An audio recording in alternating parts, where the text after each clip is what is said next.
en un día que siempre es especial, porque hay que mantenerlo vivo en la memoria, no olvidar, como dice la frase tan arraigada en nuestro país, 2 de octubre no se olvida. Hoy, 2 de octubre de 2023, se cumple un aniversario más, Alejandro, de la matanza del 2 de octubre en Tlatelolco, y justo estamos viendo imágenes que envía nuestra compañera Tamara Mares de esta marcha conmemorativa del 2 de octubre de 1968. Bueno, pues es una fecha importante en el calendario de la izquierda mexicana y también es importante dentro del calendario de los mexicanos porque es un evento que no solamente impactó a la izquierda como tal, aunque es la izquierda la que ha vindicado siempre estos acontecimientos y los motivos para recordar estos acontecimientos. También es un evento que impactó a la sociedad en su conjunto. Hablaba de el 2 de octubre de 1968, se cierra una puerta más, no sería la única puerta que se cierra en la nariz de los ciudadanos que reclamaban democracia, que reclamaban libertad, que reclamaban justicia, que iban contra un régimen autoritario.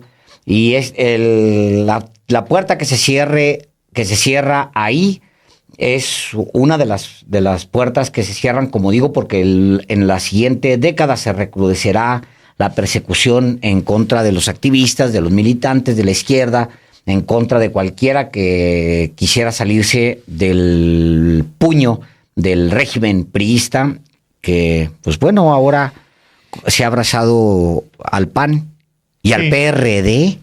Sí, a las obras, a esa cosa del PRD. Pero sí es muy importante esta fecha porque el movimiento estudiantil popular del 1968 pues exigía sencillamente que tuvieran vigencia las garantías y los derechos consagrados en la Constitución. Se le pone fin de la peor manera que puede tener un régimen político, que es el aniquilamiento físico. Y muchos jóvenes, para entonces, los jóvenes reprimidos, van tomando pues la idea de que este país no va a cambiar sino por la vía de las armas. Se crea al año siguiente, en 1969, una organización armada que se llama todavía Fuerzas de Liberación Nacional, que son el antecedente del EZLN. Ya para entonces también había surgido en 1965 un movimiento revolucionario armado, primero con el asalto a Cuartel de Madera en Chihuahua y después en Guerrero con Lucio Cabañas y con Genaro Vázquez Rojas. Pero 1971, la matanza que se produce en junio, prácticamente 3 años después de la matanza del 68, conduce a muchos jóvenes a la idea de que no había otra vía que las armas, y entonces el país entra en una etapa de movimientos armados que luego se van unificando, particularmente en la Liga Comunista 23 de septiembre, y la respuesta del Estado es criminal. La guerra sucia que arrasó no solamente contra los rebeldes armados, sino contra quienes desde el Estado eran identificados como los enemigos, campesinos, obreros, jóvenes, niños.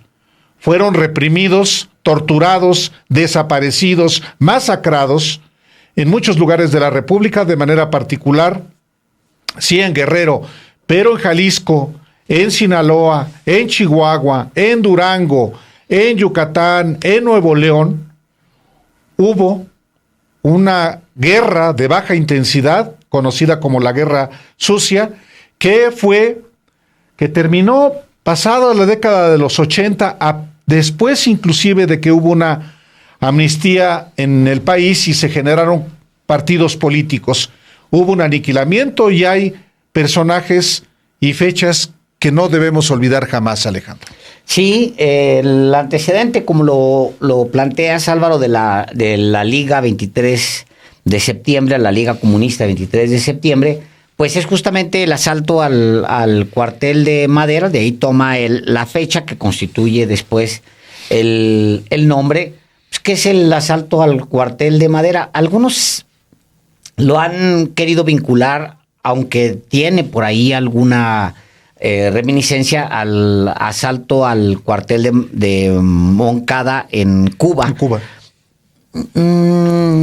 Yo creo que había condiciones locales muy poderosas como para empujar hacia una acción armada en Chihuahua. En Chihuahua. En Chihuahua mismo. Arturo Gámez y Pablo Gómez, los dos son personajes que venían de la lucha en la tierra, de la lucha sobre la tierra. O sea, estaban reclamando tierra, estaban reclamando que el fin del caciquismo. Y siempre hay que recordar que ahí mueren 13 profesores o activistas, entre ellos profesores, porque también pues mueren campesinos en ese intento por oponerse básicamente a la opresión. Eran gente ya muy golpeada por los latifundios, por los poderes locales allá en Chihuahua, que deciden un día levantarse en armas. Y esa es pues una lucha que se recordará en la Liga Comunista 23 de septiembre, que justo su órgano oficial, el periódico clandestino, se llamaba Madera. Sí, ahora que mencionas lo de Madera, Alejandro, me recordó cómo Cuauhtémoc Cárdenas, en su libro Sobre mis pasos, que es un libro pues autobiográfico, cuenta cómo su padre fue enviado después de los hechos en Madera. En Madera. Y cómo antes de la matanza. De la matanza en Madera. Antes del asalto al cuartel de Madera, y cómo había condiciones, según describía Lázaro Cárdenas, que efectivamente habían propiciado un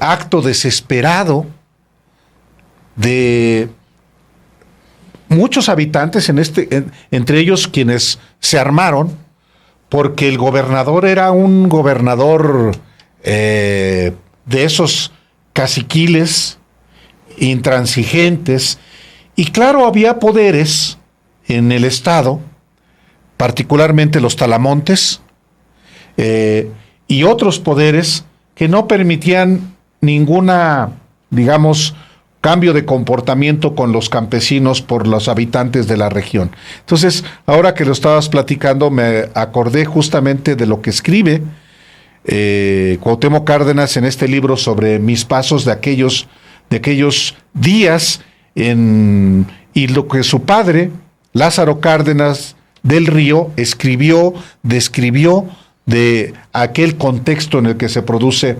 al asalto a Cuartel de Madera 1965, 23 de septiembre, cuya fecha toma la Liga Comunista para complementar su nombre, 23 de septiembre. Liga Comunista 23 de septiembre, que hace exactamente 50 años se fundó en Guadalajara, Jalisco, en marzo de 1973, y cómo en reacción a la creación de la Liga Comunista 23 de septiembre se crea la Brigada Blanca, integrada por soldados del Ejército Mexicano, por la Dirección Federal de Seguridad, por agentes de la Procuraduría General de la República, de otras corporaciones, al mando de la cual se encontraba, sí, el entonces coronel Francisco Quirós Hermosillo, pero el que condujo la confrontación y el aniquilamiento de la Liga Comunista 23 de septiembre fue Miguel Nazar Haro, quien sería el director de la Dirección Federal de Seguridad, sucesor de García Paniagua, que es nombrado por José López Portillo, subsecretario, y al frente de la Dirección Federal de Seguridad queda en su lugar justamente Miguel Nazar Haro, que era realmente el jefe. Durante los 70, con Luis Echeverría, fue el capitán Luis de la Barreda el director de la Federal de Seguridad. Y ya lo había sido entonces el capitán Gutiérrez Barrios. Y después fue un civil encargado de la Dirección Federal de Seguridad al inicio del gobierno de López Portillo,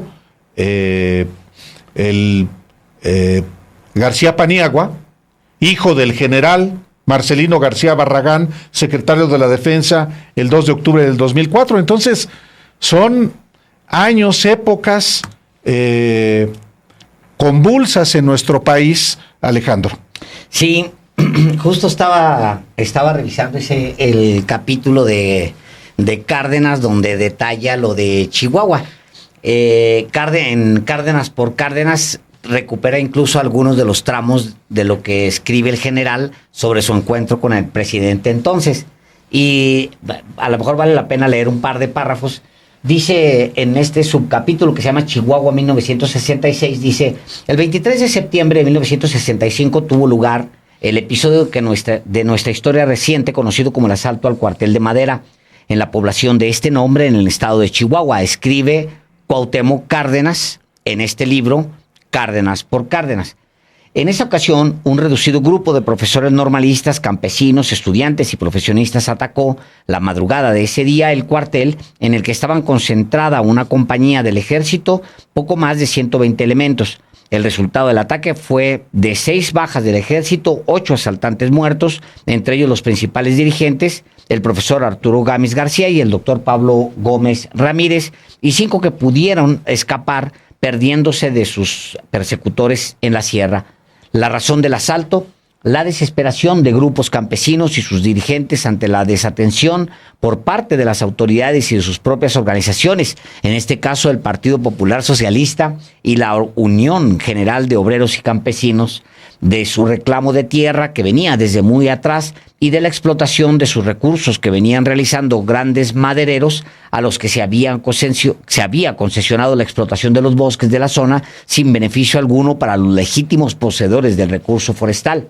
A Cárdenas le preocupó el incidente desde el momento en que sucedió, por su conocimiento del país, por cómo mediante influencia se había otorgado la concesión de grandes superficies boscosas a las unidades de explotación forestal de Chihuahua, que los permisos de aprovechamiento se entregaran a las empresas y no a los dueños del bosque, y a la existencia de numerosos conflictos agrarios no resueltos en aquella región.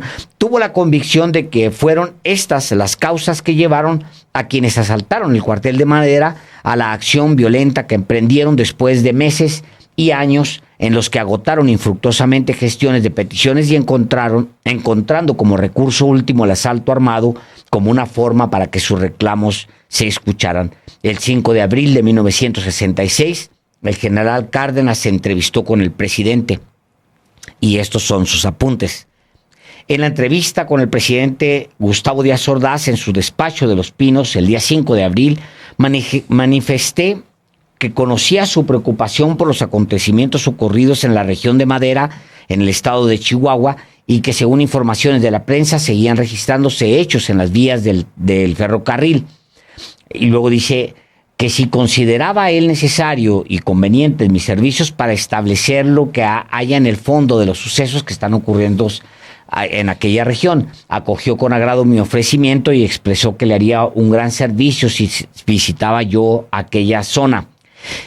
Bueno, había una gran vocación del general Cárdenas por esto y por otros movimientos. Pues era un hombre que tenía una cercanía con la gente, una cercanía con el pueblo, y pues él se va a hacer su propio diagnóstico, y el diagnóstico es el que se repetirá por todo el país, Álvaro. Tal cual. Es 1960 Y todavía, es Díaz Ordaz claro, como presidente. Sí, claro, es hombre. Luis Echeverría, secretario de Gobernación. Claro. Es El despojo. Francisco Gutiérrez Barrios en la Dirección Federal de Seguridad. Sí. Es el apogeo de la derecha Claro. en este país. Claro. La derecha criminal. Así, sin ponerle arreglijos. No, nada. La No. derecha. Entonces, por eso es importante recordar, hoy mismo, fíjate Alejandro, hoy mismo, bueno, primero el presidente se refirió a eso, pero hoy justamente habló Claudia Sheinbaum en el aniversario, también se cumple el 2 de octubre de 2012, se crea Morena como asociación civil, y hoy en el aniversario, Claudia Sheinbaum, la virtual candidata presidencial de Morena y sus aliados, dijo que el mejor homenaje que se le puede hacer a las víctimas del 2 de octubre es ganar la presidencia en 2024. Es que, y otro personaje, Álvaro, el secretario de la Defensa Nacional, era Marcelino García Barragán. García Barragán. Por eso aludía yo a él como secretario de la Defensa. Era la derecha.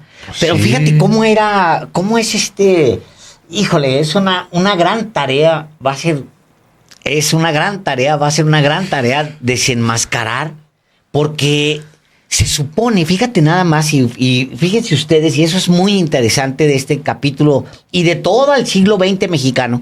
Se supone que son gobiernos de la revolución, Álvaro, que esos que están ahí son herederos de la revolución. Para entonces, Alejandro, esa revolución no solamente estaba interrumpida, como Adolfo Gile decía, No, era una revolución al servicio ya de las élites.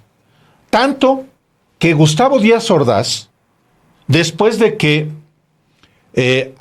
corre del PRI, de la presidencia del PRI, a Carlos Alberto Madrazo, que moriría en un extraño accidente de aviación, después de que corre Gustavo Díaz Ordaz a Madrazo, entra en su lugar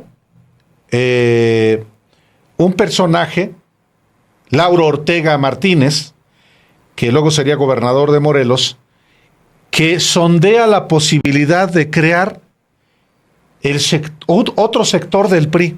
¿Qué sector? El sector empresarial. Claro. Entonces, pues claro que tiene que ver todo esto con también lo que estamos viviendo hoy. Sí, y no hubo necesidad de hacerlo, porque ni siquiera justamente en ese periodo se le empieza a abrir las puertas a las patronales. O sea, empiezan a nacer las confederaciones patronales. El Consejo Mexicano de Negocios nace en 1962. Fíjate, o sea, de hecho, es ese periodo justamente en el que empiezan a nacer los sindicatos de los hombres ricos, los sindicatos patronales. O sea, con el PRI disfrazado de izquierda y con estos personajes. O sea, en cualquier otro momento de la historia, y si no tuvieran como parapeto o si no utilizaran la máscara de la revolución, en cualquier otro momento de la historia, estos regímenes, y si no hubiera transiciones, porque esa fue la gran habilidad siempre del PRI, simular transiciones democráticas para mantenerse en el poder. Es una habilidad, Álvaro, que hombre, le valió gobernar este país, malgobernar este país durante casi un siglo. Si en cualquier otro momento, si voltearas a ver, pues volteas y ves a Díaz Ordaz y es Pinochet. Pues claro. ¿Cuál es la diferencia entre ese dictador y el otro dictador? Ninguna. La única diferencia es que tenían la revolución. La revolución como parapeto, y otra cosa muy importante, Álvaro, al gobierno de Estados Unidos para que les lavara la cara. les daba garantías democráticas el gobierno de Estados Unidos, en tanto que ellos mantuvieran la simulación permanentemente. Cero apertura de partidos políticos, cero apertura política, cero democracia, cero libertad, cero reparto de la riqueza nacional, cero reforma agraria, cero nada. Eran dictadores, eran personajes que decidían la vida de mexicanos con tronar los dedos. ¿Qué es? Pues es Pinochet. Y son esos mismos años, Álvaro. Con una diferencia muy escasa. Bueno, pero Pinocho entra en el 73. 73, justo, se da el golpe de Estado en Chile en el 73, cuando se funda la Liga Comunista 23 de septiembre en México, claro. Cuando se asesina al patriarca del empresariado de Monterrey, Eugenio Garza Sada. Y, por cierto, el sábado estaremos en Monterrey, en la Feria del Libro, en las 5 de la tarde, en el Auditorio B de Cintermex. Allá nos vemos. Pero, ¿qué dijo hoy Claudia Sheinbaum, Alejandro? Con respecto del movimiento del 68 actualizado. Escuchemos. Muy pocos. Nosotros somos un partido político, pero somos un movimiento social. Y no debemos perder eso, porque es este movimiento social quien llevó a la presidencia de la República Andrés Manuel López Obrador y que continúa movilizándose para la revolución de las conciencias y seguir ganando voluntades en nuestro país. Este movimiento social, hoy podemos decir que no solamente triunfó en el 2018 y va a triunfar en el 2024, sino que hay muy pocos movimientos sociales que tienen tantos jóvenes, hombres y mujeres, de tanta convicción, que siguen luchando por la justicia en nuestro país. Así que es el mejor homenaje que le podamos hacer a los jóvenes del 2 de octubre.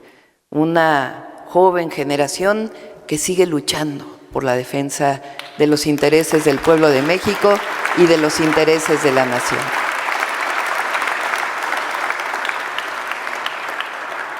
El 2 de octubre de 1968 hubo un crimen de Estado.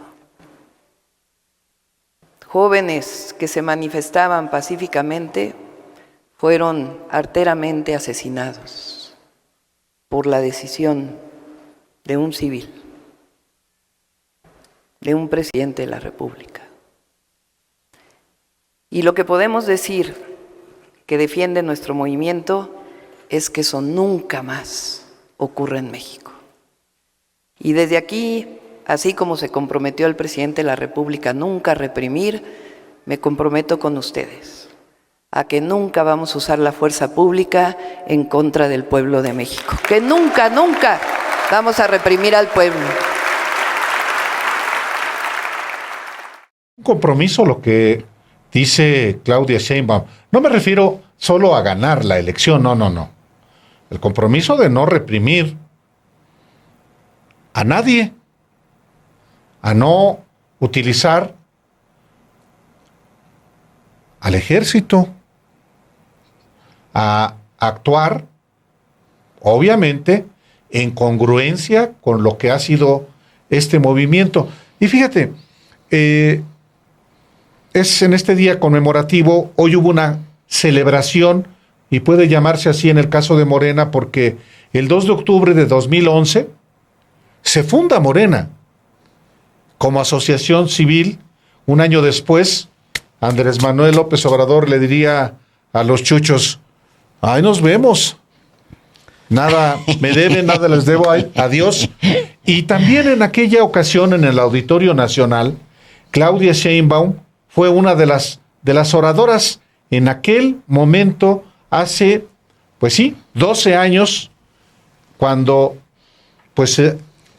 el germen de Morena se había sembrado. Escuchemos a Sheinbaum. Hoy, amigos, amigas, 2 de octubre,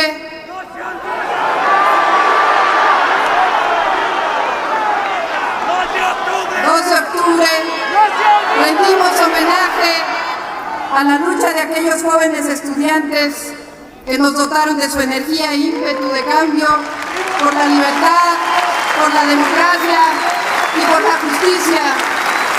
Les pido a todos que nos levantemos y guardemos un minuto de silencio por estos jóvenes y por todos aquellos que han dejado el camino acompañándonos en esta gran lucha.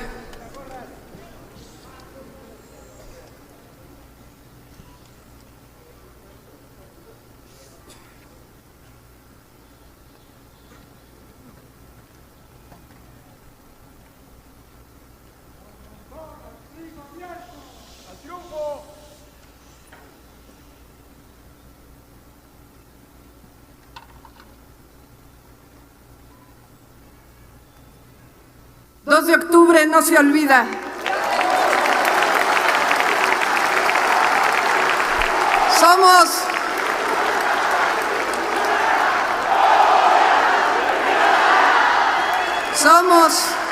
Morena es orgullosa heredera de la lucha de los jóvenes del 68 y de muchas otras luchas. Ahora y antes reivindicamos la libertad frente a la represión y el autoritarismo, la democracia frente a la intolerancia y el fraude, la justicia social frente a la inequidad y la pobreza, la honestidad frente a la corrupción, la paz frente a la guerra, porque somos orgullosos herederos de las luchas de nuestro pueblo. Morena es un poco de la lucha de independencia, de reforma y de revolución. Morena es un poco de la lucha contra el autoritarismo y por la defensa de la educación pública, de la lucha por la presentación de los desaparecidos políticos y del respeto a los derechos humanos. Morena es parte de la lucha por la independencia y democracia sindical.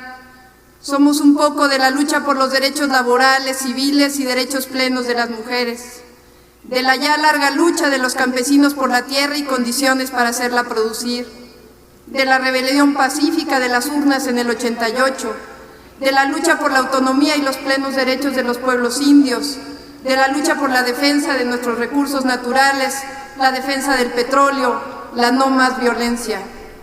Y también este movimiento Morena es un poco de Por mi madre bohemios y de Entrada libre, de Guerra en el paraíso, de la ética de Sánchez Vázquez, de La mirada del ángel, y también de Los bandidos de Río Frío, de Libro Rojo, de Regeneración, de Pedro Páramo, de Mala Hierba, de Fuerte es el silencio, de La lejanía del tesoro y de tantos y tantas. Porque este movimiento, Morena, muestra que hay algo en nuestro país que no está en venta y que jamás va a estar en venta: la dignidad y la lucha de nuestro pueblo por la justicia, su soberanía y su independencia. Porque este movimiento busca transformar la vida pública de México, porque este movimiento va a ganar la presidencia de la República en el 2012. Somos protagonistas del cambio verdadero, somos Morena, ¡viva Morena! Bueno, hace 12 años de ese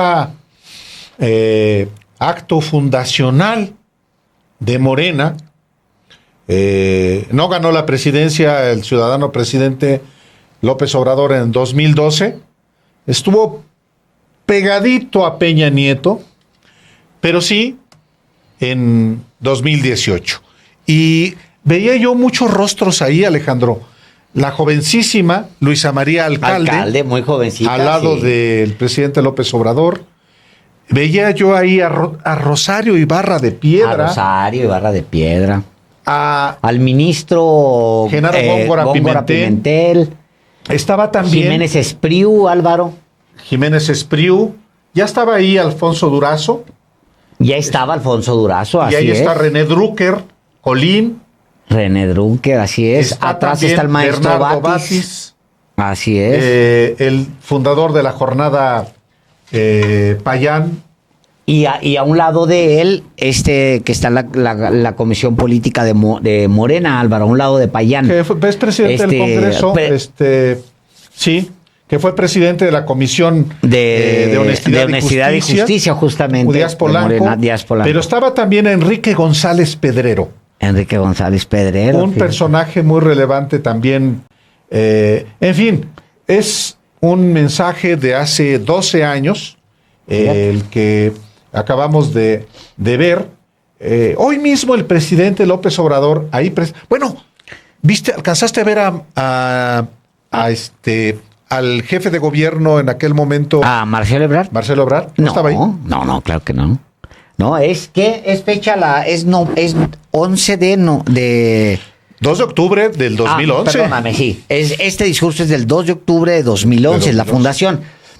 No, él en ese momento aspiraba más bien a tomar el PRD. Sí. Y lo intenta el siguiente año con muy mala suerte. Se le deja venir todo mundo encima. Todo mundo, incluyendo sus viejos colaboradores, se le dejan venir encima, pues Mancera y el mismo PRI, y termina en una operación fallida, su intento por tomar el PRD de Marcelo Ebrard. Luego, su siguiente opción no fue Morena. Claro que no, en 2015 fue el partido Movimiento Ciudadano. Fue Movimiento Ciudadano, así es. Oye, lo más interesante, mira, de hecho Marcelo Ebrard, y a lo mejor hay que verlos muy, muy cortito, no sé si se pueda transmitir, él comparte hace una hora un video donde habla sobre el 68. Lo transmite en su cuenta de Twitter, si es posible usarlo. A ver si lo podemos, si no trae música y eso sí lo podemos usar, porque yo... A ver. Trae música. Uy, luego nos penalizan. No se puede... mira, trae música. Bueno, pero él transmite esto... hablando del 68. Hablando sobre el 68. Sí. Hay que decir trae también... música. Sí. Luego adjunta una fotografía... Marcelo Ebrard de un joven preparatoriano de la escuela de la Salle, 76-77. Él estaba en la Salle. Ella estaba en la Salle, pero en el 68 lo toca muy jovencito. Mira, ahí está. Mira, esa credencial. Si la puede regresar un poquito, mira, Ebrard Casaubon, Chelo Luis. Bueno, le quedó mucho ahí el nombre. Preparatoria es 76-77. Él estudiaba en La Salle. Y hay que decir también, en La Salle, Marcelo Ebrard se enfrentó, por ejemplo, a los Serrano Limón. ¿A los Serrano Limón? Sí, claro. Es cierto. Sí, que al hermano Paco Serrano Limón, que es uno de los pedrastas del Yunque. Sí, claro. Por cierto. Pero sí, esto es lo que sube Marcelo Ebrard, que no se puede transmitir porque trae música y la música no la castiga YouTube. Sí. Pero bueno, eso es lo que comparte. Y fíjate qué curioso, Álvaro, que va a ser una elección entre pura izquierda. Ya ves que Xóchitl Gálvez es de izquierda y trotskista, no es cualquier izquierda. Yo creo que hoy se pronunció. Hoy seguramente encabezó un acto conmemorativo del 2 de octubre. ¿Cómo lo debe hacer alguien de izquierda, Álvaro, como Xóchitl Gálvez? A ver, vamos a revisar su cuenta, déjame ver. A ver, Luis, métete a su cuenta a ver qué es lo que ha dicho. Sobre todo después de que ayer fue a Tabasco. Sí, y la corrieron de Tabasco. Ahorita anda sembrando. Se cosechan fresas en una cajita transparente. Caray. No, pues está medio raro. Será las que se va a comer. A ver, abajo. Por instrucciones del INE, sí debe haber alguna. A ver, abajo. A ver, más abajo. Más abajo. Qué vergüenza Se me hace que lo mandaste borrar tú. No, sí debe. Es que ella es de izquierda, Álvaro. Sí debe haber un mensaje por la matanza del 68. Cualquiera que se diga de izquierda. Pues. Sí, la derecha se calla la boca porque. Así es, la derecha se calla la boca. Porque es tan vergonzante que no se atreven a aplaudir la matanza. Pues son de la hipocresía de la derecha. Pero a ver, 8 horas. 8 horas. A lo mejor más tempranito. Más temprano. Yo creo que sí. A ver, 21 horas. El trabajo coordinado del. No, eso ya fue de ayer. Eso ya es de ayer. Qué raro, Álvaro. Mira, prefirió compartir una foto donde está con toda la derecha panista, que es esa foto que vemos ahí. Qué raro arriba. Que ella, siendo trotskista de izquierda, no comparta esto. No, porque ahora acuérdate que ahora forma parte del frente, que como en el caso del aborto, ya no puede hablar. Ya, sí. O sea, ni modo que le diga que vaya en contra de la matanza que hizo el PRI, que el PRI reivindica. Es correcto. Pues qué barbaridad. No, pero yo espero, todavía le quedan unas horas en que sí emita un mensaje Xóchitl Gálvez, donde condene a las matanzas, porque no nomás es esta, sino todas las matanzas del PRI, su nuevo partido. Digo, Por cierto, hizo una declaración en el Tabasco que López Obrador dejó vivito a Enrique Peña Nieto por toda la corrupción de Peña Nieto. Y ella es la candidata del PRI, de Peña Nieto.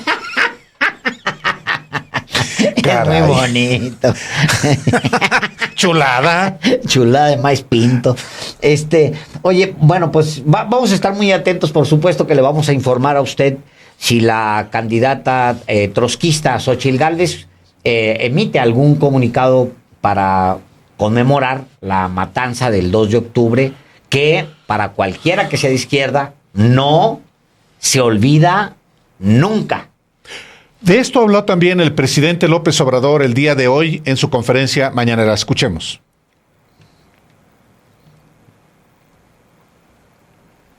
No es un ejército como otros, es un ejército popular.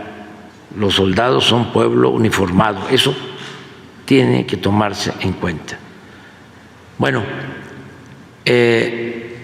también considerar que en esos momentos difíciles como el 68, el 2 de octubre del 68, que no se olvida, el ejército recibe órdenes, el ejército actúa en casos como eso, no en todos los casos, pero sí en casos como esos, recibiendo órdenes del comandante supremo de las Fuerzas Armadas. Y en ese entonces el comandante supremo de las Fuerzas Armadas era el presidente Gustavo Díaz Ordaz.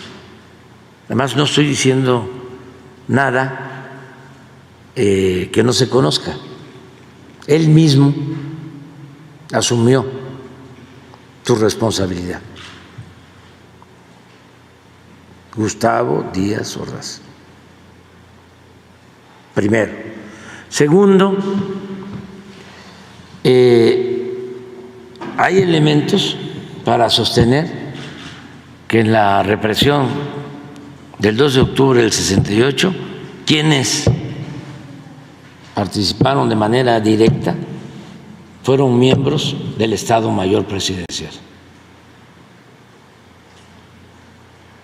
Son esos testimonios a los que haces mención, que llevaron a escribir un libro a don Julio con Carlos Monsiváis. Y yo tengo, ya lo he explicado, pues un testimonio. En una ocasión el ingeniero Cárdenas me platicó de que en 1969, después del 68, después también del asesinato de Carlos A. Madrazo, él llegó a casa de su papá, del general Cárdenas, y venía saliendo Marcelino García Barragán, que era secretario de la Defensa, y el ingeniero Cárdenas le preguntó al papá que si a qué había ido el general García Barragán. Y el general Cárdenas le contó al ingeniero de que había ido a decirle, llorando, de que en lo del 68 había participado el Estado Mayor y que la culpa se la habían cargado al ejército y que también el Estado Mayor había tenido injerencia en el supuesto accidente donde explota el avión en el que iba Carlos Madrazo. Que esto se lo confiesa el general García Barragán llorando al general Cárdenas. Luego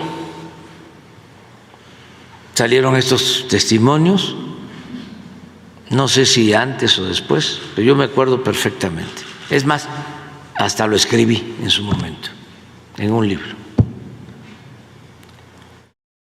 Sí, es una... alude también el presidente López Obrador alude al presidente López Obrador al libro que escribió Julio Scherer García en conjunto con Carlos Monsiváis, pero en ese libro Parte de Guerra, que es de 1999, editorial Nuevo Siglo, en ese libro Julio Scherer García revela documentos que le entrega Marcelino García Barragán, secretario de la Defensa Nacional, a través de su hijo Javier García Paniagua. Le había prometido García Barragán a Julio Scherer entregarle pruebas de que detrás de la provocación de Tlatelolco estuvo el Estado Mayor Presidencial, pero le dijo, solamente se los voy a entregar y se los voy a entregar cuando yo ya no esté. Murió el general Marcelino García Barragán y Javier García Paniagua, muchos años después, le entrega los documentos a Julio Scherer García, que publica Parte de Guerra. Ese es también el contexto en el que López Obrador habla de este tramo. Sí. Bueno, obviamente detrás y en esos momentos siempre estuvo la mano de Estados Unidos metida. No hay que olvidar que ya posteriormente se daría a conocer por papeles desclasificados, incluso que la CIA realizaba grabaciones, grababa a los estudiantes, grababa las asambleas, por ejemplo, se grababan, ayudaba a las autoridades mexicanas a mantener bajo vigilancia, porque tanto Echeverría como Díaz Ordaz, como la CIA, Estados Unidos, en fin, Washington, creían que se trataba de un complot comunista. Las exigencias de los muchachos eran parte de un complot comunista para desestabilizar al gobierno asesino de Gustavo Díaz Ordaz. Y ellos estuvieron un largo tiempo. Una parte de esto lo revela Sergio Aguayo, Álvaro, revela una parte de esto. No recuerdo si es en el del... ¿Te acuerdas en el de las... ¿cómo se llama aquel libro de Aguayo de las charolas? La charola. La charola, sí, en una parte de esta. Y otra parte se ha venido revelando en distintos documentos y en distintos libros en el tiempo, pero no, Gustavo Díaz Ordaz, Álvaro, nunca tuvo empacho en decir, lo dijo en su último informe de gobierno, él dijo, yo le ordené al ejército que reprimiera y luego después... Como embajador en España, le dice, hice lo que me dio la gana y si no... Estoy muy orgulloso. Sí, estoy muy orgulloso. Esos videos, vamos a escucharlos. ¿Cuál te parece que vean? Primero, cuando es su último informe de gobierno. El último informe de gobierno, donde reivindica... ¿qué? La matanza. Sí, la matanza. Él dio la orden al ejército y el ejército cumplió. ¿Lo tenemos esa ya orden para transmitirlo? Si tenemos ese, si no vamos el otro, cualquiera de los dos. Cualquiera de los dos vale la pena escucharlos. Son documentos históricos. De que hay un hecho que ensombreció la historia de México. Hay un hecho que ensombreció la historia de unos cuantos hogares mexicanos. Yo le puedo decir a usted que estoy muy, muy contento de haber podido servir a mi país en tantos cargos como lo he hecho. Estoy muy orgulloso de haber podido ser presidente de la República y haber podido así servir a México. Pero de lo que estoy más orgulloso de esos 6 años es del año de 1968, porque me permitió servir y salvar al país, les guste o no les guste, con algo más que horas de trabajo burocrático, poniéndolo todo: vida, integridad física, horas, peligros, la vida de mi familia, mi honor, el paso de mi nombre a la historia. todo se puso en la balanza. Afortunadamente salimos adelante. Y si no ha sido por eso, usted no tendría la oportunidad, muchachito, de estar aquí preguntando. Sí, ahí sí. O sea, Muchachito. salvamos la patria, ¿no? Sí, Sí, es que- pues, como Pinocho, como el mismo Pinochet, hombre. Es que Mentirosos, embusteros, Criminales. criminales, justificándose frente a una cámara, diciendo, no, hice lo que tenía que hacer, sí, asesinar, matar, desaparecer. Eso es lo que, según él, hizo para servirle a la patria, pues que no le hubiera servido a la patria y que se hubiera ido por un tubo. sí, esto ya lo dijo Gustavo Díaz Ordaz después de que Luis Echeverría lo envía como embajador a España. Le envía a este espécimen, Luis Echeverría, pues a alguien como él, Francisco Franco. Pues sí. Todavía estaba Francisco Franco Todavía como dictador estaba, es correcto. en España. Entonces, ¿cómo se llevaban? Pues, chulada, Sí. uno y otro. Eran Uno que había aniquilado a la República Española y otro que había aniquilado también a la subversión, porque Franco aniquiló, combatió, torturó, desapareció a los republicanos precisamente porque decía que era la subversión. Y en México también. Díaz Ordaz, Echeverría, Marcelino García Barragán y los del Estado Mayor Presidencial y los medios y los empresarios y la Iglesia Católica y todos al unísono contra la subversión comunista. Entonces, pues es un episodio negro de la historia que es importante no olvidar, porque esos jóvenes que fueron reprimidos, muchos de los cuales están hoy vigentes, pero muchos de los jóvenes que aplaudieron a Gustavo Díaz Ordaz son todavía, Alejandro, los que están, pues es toda la derecha. Pues la derecha, Álvaro. Sí. Bueno, ahorita que estaba escuchando a Díaz Ordaz en el manoteo que hace en esta conferencia, pues es Felipe Calderón, Álvaro. Tal cual. El manoteo ese es Felipe Calderón. Sí. Cuando él dice, hice lo que tuve que hacer y desatar una matanza en México, Sí. es Felipe Calderón. Claro. Es esa derecha. Por eso los mismos que adoran a Díaz Ordaz adoran a Felipe Calderón y al revés. Así es. Porque es una misma estirpe. Es una misma familia, hombre. ¿Para qué se hacen güeyes? Pues es exactamente lo mismo, Y es no la estará derecha. mal que le aplaudan otra vez, que hagan un acto como lo hace el fascismo español, con sus banderas, salen a aplaudirle al dictador Francisco Franco. Cada vez menos gente no juntan a muchos.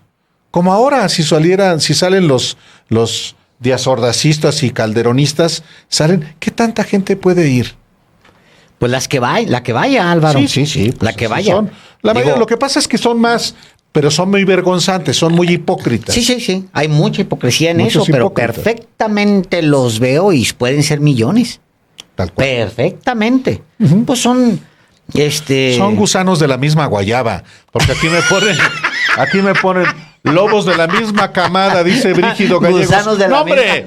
Gusanos de la misma guayaba. Me gusta esa. A ver, antes de este video que vimos, Gorgojo del mismo maíz. gorgojo del mismo maíz, hijo de la fregada. Qué horribles, cabrón. Ay, perdónenme ustedes, pero híjole, es que es la escoria, Álvaro. Pues sí. Los que Pues sí. no tienen empacho en acabar sí. con vidas, la escoria. Está el otro video que también vale la pena ver, que es del último informe de gobierno de Gustavo Díaz Ordaz, en donde también vindica la matanza y dice, di la orden. Sí, ¿y qué? Sí, ¿qué? A ver, vamos a escuchar. Íntegramente la responsabilidad personal, ética, social, jurídica política e histórica por las decisiones del gobierno en relación con los sucesos del año pasado.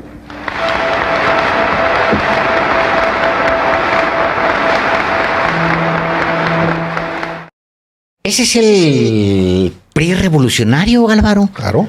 Institucional, puesto de pie aplaudiendo al líder de derechas, prócer. a Pinocho, como si se pararan a aplaudirle a Pinochet, o a Franco, o a cualquiera de esos dictadores. O sea, eso es el PRI, eso es el PAN, Álvaro, porque detrás estaba la otra parte. La derecha, que se reconocía como tal, por lo menos tenía la decencia de llamarse, de reconocerse derecha y estar agrupada en torno al PAN. Peores son estos, los priistas, que servían a un gobierno de derechas represor, que se escudaba, que se asumía como revolucionario y que era un gobierno de asesinos, de ladrones, de... ¡Qué barbaridad! Sí. Vale la pena oír el otro. El otro No, es cierto, es el que acabamos de pasar. Es este. Correcto. Sí, son dos momentos de Gustavo Díaz Ordaz haciéndose responsable como presidente de la República y como jefe máximo, como comandante supremo de las Fuerzas Armadas, de la actuación de las Fuerzas Armadas y de su gobierno ante un movimiento estudiantil popular reprimido de la peor manera, que es aniquilando a los jóvenes. Y sí, guarda mucha relación con Felipe Calderón, este sujeto que sigue en su escondrijo allá en España, pero sí, no hay que olvidar para que esto no se repita jamás en nuestro país. Y esto que le hemos presentado el día de hoy tiene pues ese propósito. Ya está la marcha, Alejandro, la conmemorativa del 2 de octubre en el Zócalo capitalino. Estas son imágenes de nuestra compañera Tamara Mares, que está dándole cobertura. Cayó una lluvia. De hecho, cuando nosotros llegamos aquí a las instalaciones del Corporativo Multimedia, sin embargo, se oye bien, ¿verdad? No me viste. Las instalaciones del Corporativo Multimedia, sin embargo. Qué bonito se oye. Bueno, cuando llegamos aquí estaba lloviendo y sí, esta marcha se produce, aquí estamos viendo, van por el eje central Lázaro Cárdenas, que partieron de Tlatelolco y van a la Plaza de la Constitución. Como ven, también hay muchos jóvenes. Digo, yo cuando estaba en la prepa también andaban las marchas ahí, todo entumido, en las movilizaciones conmemorativas del 2 de octubre. Y si no estuviera aquí, estaría en la marcha, Alejandro. Pues sí. A mí me tocó todavía marchas donde iba Eberto Castillo. Sí, cómo no. Sí, cómo no. Donde iba Eberto Castillo. Sí. Me acuerdo mucho de una ocasión en que venía tarde Eberto Castillo. Venía tarde a la marcha. Entonces venía corriendo. Y entonces venía entrando así como por un callejón. Y entonces venían unos chavillos con sus banderas y vieron a Eberto Castillo y luego le gritaron: ¡qué bueno que te nos unes, Eberto Castillo! Me gustó y a la vez dije, bueno, perdón, jóvenes, la marcha es del señor, disculpen, háganse un ladito porque pues, la marcha en realidad es del señor, ¿no? Bueno, no, mira que el sentido de pertenencia. No, hombre, es hermoso, Álvaro, por eso mismo, o sea, el sentido es mi marcha.